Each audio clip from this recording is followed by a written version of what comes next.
Hey everyone, Michael P. Spradlin back with chapter 23 of The Youngest Templar, Keeper of the Grail.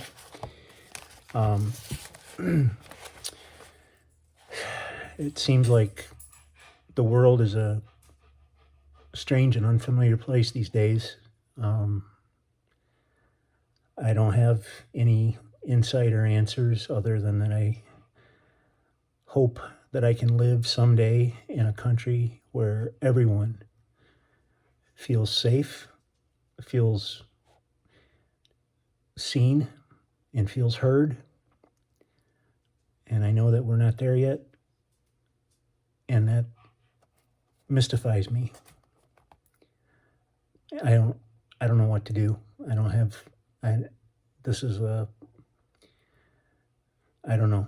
I just hope that you will all be safe, be healthy, and I hope that you'll, share kindness and concern for each other, and that we watch out for each other. I know I've said that a lot, but it just feels like it needs to be said every day. So anyways, let's get into the book. Her hair was the color of obsidian. She looked young, perhaps 15 or 16. She had fallen unconscious again, and Robart held her stiffly at the shoulders, as if any movement on his part might cause her to break. Clearly, he had no idea what to do with her. I was too stunned to move or speak. Perhaps that explained why her companions had run off. If they were all as young as she, they likely were not experienced fighters. Finally, Robart broke the silence. "Tristan, it's a girl," he said, his voice a whisper. "I can see it is a girl, Robart. I've never heard of a female assassin," he said. "Nor have I." We were silent again, our eyes transfixed on the face of the girl before us. The sky was getting darker, but I could see her face was pale and not her natural color. She had sharp cheekbones, but a small rounded nose, and her thick hair smelled of sandalwood. "Tristan?" Robart said quietly. "Yes," I answered, not looking up from the face of the girl. "Perhaps you should finish with the arrow? She's still bleeding," he said. Robart's words snapped me out of my reverie. "Can you hold her up? I need to see her back now." Robart complied, moving to the other side of her prone body. I could see where the arrowhead had come through, slightly beneath her shoulder blade. The arrowhead was attached to the shaft with the length of leather twine. I cut through it with my knife, and the arrowhead popped off onto the ground. With the point removed, it was much simpler to pull the shaft free of her shoulder. Simpler, perhaps, but not without pain. When I pulled it free of her body, she stiffened, letting out a pitiful moan. But it was out. I cut a section from the fabric of her tunic and fashioned a bandage, which Robart helped me secure tightly around her shoulder. "We need to take her with us," I said. "What?" he said, incredulous. "You can't be serious." "I'm completely serious. She is wounded and in our care. It wouldn't be right to leave her. She could die here alone," I said. I could tell from the look on Robart's face that he had no problem leaving the assassin behind. He stared at me a moment. "You are a strange one, Tristan, Squire of the Templars," he said. "Yes, well, we need to make a litter to carry her," I said, drawing my short sword and offering it hilt first to Robart. "Can you take my sword and cut 2 saplings strong enough to hold her? About 6 feet in length?" Robart made no move, merely staring at me a moment. Then he seemed to come to terms with something and nodded, taking my sword and exiting the camp. The girl was still unconscious. I built a small fire, figuring it would be safe since we were all hidden from the road. Besides, anyone drawn to it meaning us to do us harm would have to contend with an angry king's archer before relieving us of our possessions.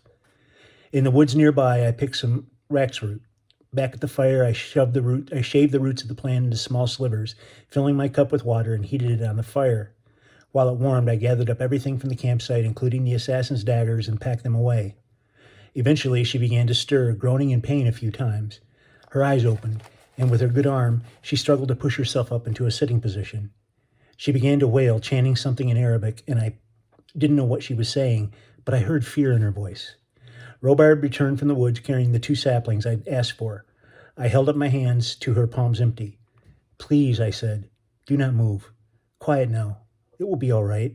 I kept my voice calm and low. She looked at me and fell silent as we appraised each other. Slowly, I reached for the cup, lifting it in front of me. I held it out for her, but she did not take it. In fact, her eyes grew narrow and suspicious.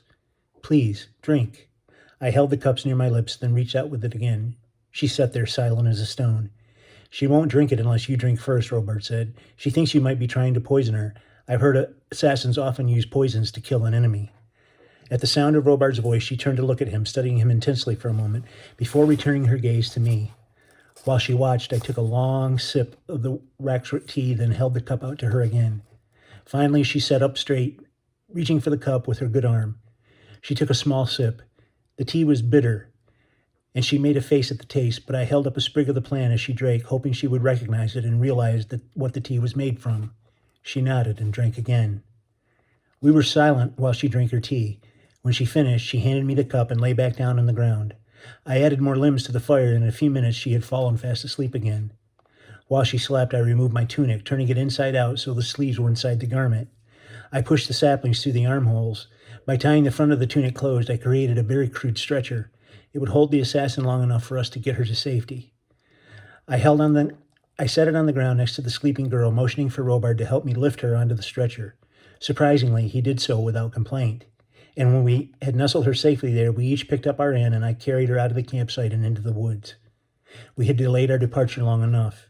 Her companions could return at any moment with a larger force. We took off at a slow trot heading east. But the first few minutes, the girl whimpered in pain as she bounced along in the litter. After a while, though, her cries ceased and she fell unconscious again. We didn't speak or stop to rest. It was difficult to make good time. Robert had taken up the front, and as he ran, I heard him mutter under his breath. Words and phrases like crazy plan and stubborn and what am I doing filtered back to me on occasion. After running for nearly an hour, I estimated we had traveled 3 leagues.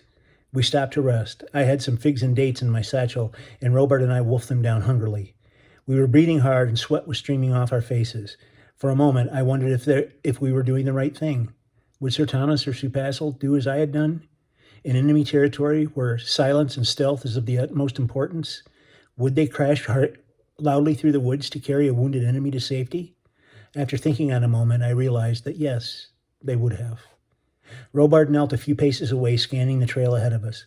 I took the water skin to him and offered him a drink. Tristan, I'm not sure how much longer I can keep going. This is dangerous. With the noise we're making and the fact we won't be able to draw a weapon until we put down the litter, we're at a big disadvantage.